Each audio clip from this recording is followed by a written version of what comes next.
عمر سے ہوگا۔ باہر سے سفیر آتا ہے اور آگے پوچھتا ہے کہ میں امیر المومنین کے مسلمانوں کے حکمران کے محل میں جانا ہے، تو وہ مسکرا کے کہتے ہیں ہمارے امیر کا تو کوئی محل نہیں ہے۔ کہا کہاں ہے تمہارا امیر؟ کہا مسجد نبوی میں ہوگا یا بیت المال کے اونٹوں کی دیکھ بھال میں لگا ہوگا۔ وہ جب گئے تو مسجد میں نہیں ہے، اللہ اکبر، وہاں گئے تو وہاں بھی نہیں ہے۔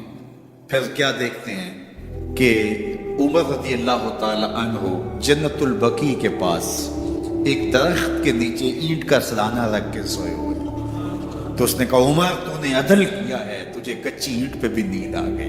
ہمارے حکمرانوں نے انصاف نہیں کیا اور وہ بند اور محفوظ کمروں کے اندر بھی سکون اور چین کی نیند نہیں سو سکتے۔ حضرت سیدنا عمر رضی اللہ تعالیٰ عنہ نے اس طرح امور سلطنت نبھائے۔ آپ دن کو لوگوں کی دیکھ بھالی کرتے، لوگوں کی ضروریات سنتے سمجھتے، اور جب رات پڑتی لوگ سو جاتے، عمر مدینے کی گلیوں میں پہرا دیتے۔ کائنات نے کوئی ایسا بھی حکمران دیکھا ہوگا؟ اللہ اکبر، وہ مجاہد جو مختلف محاذات پہ گئے ہوئے ہوتے، ان کے گھروں کی دیکھ بھالی کرتے، ان کی ضروریات کا خیال کرتے، ان کی آبرو کا پہرا دیتے۔ راتوں کی تنہائیوں کے اندر حضرت عمر اٹھتے اور جا کے گشت کرتے، چکر لگاتے، دیکھتے کوئی آنکھ پر نم نہ ہو، مفلسی کا کسی گھر میں ماتم نہ ہو۔ حضرت عمر رضی اللہ تعالیٰ عنہ جب ایمان لائے تو آپ نے ایک ایک کافر کے گھر کے دروازے پہ کھڑے ہو کے کہا کہ تم کمزوروں کو مارتے تھے، میں تمہیں بتانے آیا ہوں میں محمد عربی کا نوکر بن گیا۔ بلکہ آپ نے اعلان کیا جس نے اپنی بیوی کو، بیوہ اور بچوں کو یتیم کروانا ہو اور اپنے ماں باپ کی کمر کو جھکانا ہو، وہ عمر کے مقابلے میں ہے۔ اللہ اکبر۔ زنیرہ نامی ایک خاتون تھی، بہت کمزور۔ راوی کہتا ہے کہ اس کی ہڈیوں میں گردہ نہیں تھا، عشق رسول تھا، اور اس کا ظالم آقا اس کو مارتا ہے، اور جب مار مار کے تھک جاتا ہے، ادھر سے عمر آ رہے ہیں، یہ اسلام لانے کے پہلے کی کہانی ہے، تو ادھر سے عمر آ رہے ہیں، تو اس نے کہا عمر تم جوان آدمی ہو تو یہ چھوڑتی نہیں ہے اپنے نبی کا نام، ذرا تم آؤ۔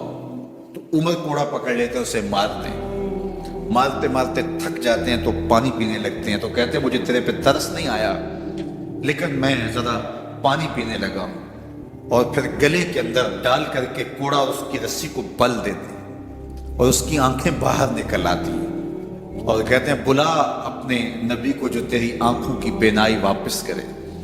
اللہ اکبر۔ تو اس نے آسمان کی طرف منہ کر کے کہا مالک میں کبھی بھی آنکھوں کی بینائی نہ مانگتی، لیکن اب تیرے نبی کی عزت کا سوال ہے۔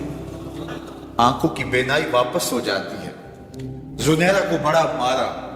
آج عمر گلیوں میں آنکھوں میں آنسو ہیں اور عجیب دلے بے تاب ہے، اور کہتا ہے آؤ بھائی میں حضور کا غلام بن گیا ہوں، تمہیں بتانے آیا ہوں۔ زنیرہ نے موڑ کاٹا تو آگے عمر یہ آواز دے رہے تھے۔ زنیرہ ایک کونے پہ کھڑے ہو کے رو کے کہتی عمر تم تو بڑے اس دن جوش و غضب میں تھے اور تم مارتے ہوئے تھکتے نہیں تھے۔ تو عمر نے کہا زنیرہ اس دن میں نے دیکھا نہیں تھا، اب میں محمد عربی کو دیکھ آیا ہوں۔ جنہ ویکھیا نہیں ہو کرن گلاں، جنہ ویکھیا نہیں ہو کرن گلاں، جنہ ویکھیا ہو تے بول دے دے، جڑے محرم راز حقیقت دے اور راز حقیقت کھول دے دے۔ تو حضرت عمر رضی اللہ تعالیٰ عنہ ایمان لائے۔ حضرت عبداللہ ابن مسعود رضی اللہ تعالیٰ عنہ فرماتے ہیں کہ حضرت عمر کا ایمان لانا مسلمانوں کے لیے عزت کا سبب تھا، ان کا ہجرت کرنا مسلمانوں کی نصرت تھی، اور ان کی خلافت مسلمانوں کے لیے رحمت تھی۔ حضرت عمر رضی اللہ تعالیٰ عنہ وہ ہیں کہ میرے حضور نے فرمایا لوگوں جب نیک لوگوں کا ذکر کرو تو میرے عمر کا تذکرہ ضرور کیا کرو۔ میرا عمر وہ ہے کہ جب وہ ایک سمت سے آ رہا ہو، ایک گلی اور بازار سے آ رہا ہو، تو شیطان بھی آ رہا ہو، عمر کو دیکھ کے راستہ تبدیل کر لیتا ہے۔ حضرت عمر رضی اللہ تعالی عنہ کی طبیعت کے اندر جو جاہ و جلال تھا، طبیعت کے اندر جو سختی تھی، وہ اسلام کے اندر آ کر بھی قائم رہی، اور آپ نے وہی سختی، وہی جاہ و جلال جو پہلے مسلمانوں کے خلاف تھا، اب کفار کے خلاف، منافقین کے خلاف حضرت عمر کی طبیعت کے اندر وہ جوش و خروش بدستور موجود رہا۔ لیکن جس دن آپ خلیفہ بنے تو اس دن آپ نے ممبر پہ چڑھ کے جو خطبہ دیا اس میں کہا لوگوں میں سخت اس لیے تھا کہ رسول اللہ نرم تھے، پھر میں سخت اس لیے تھا کہ حضرت ابوبکر صدیق نرم تھے.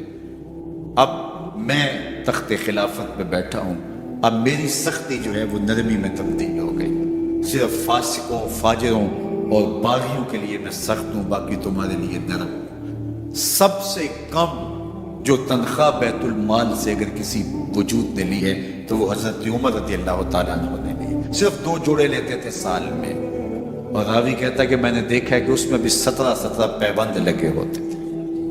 حضرت عمر رضی اللہ تعالیٰ عنہ کا طرز زندگی, آپ کا انداز معاشرت اور آپ کا انداز خلافت, ہر لمحہ آپ کی زندگی کا اٹھا کے دیکھیے کتنی مرتبہ قرآن حضرت عمر کی رائے کے مطابق نازل ہوا ہے.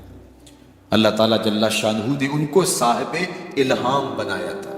ہر امت میں کوئی صاحب الہام ہوتا ہے, حضور کی امت کا صاحب الہام حضرت عمر رضی اللہ تعالیٰ, اور آقا کریم نے انہیں اپنا وزیر قرار دیا.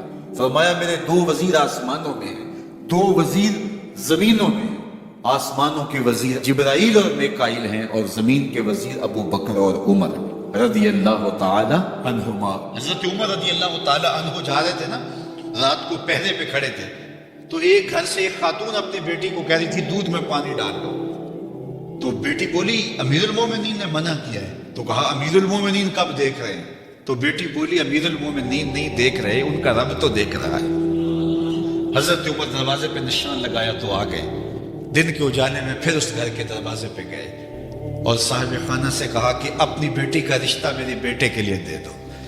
امیر المومنین سوالی بن کے کھڑا اس گھر, کہا اس بیٹی کا رشتہ مجھے دے دو. ان کو اور کیا چاہیے تھا, امیر المومنین کے بیٹے کے لیے رشتہ قبول کر لیا گیا. پھر اللہ تعالیٰ جل شانہ ان کو ایک بیٹی دی, اس بیٹی سے اللہ نے ایک بیٹا انہیں دیا. اس بیٹے کا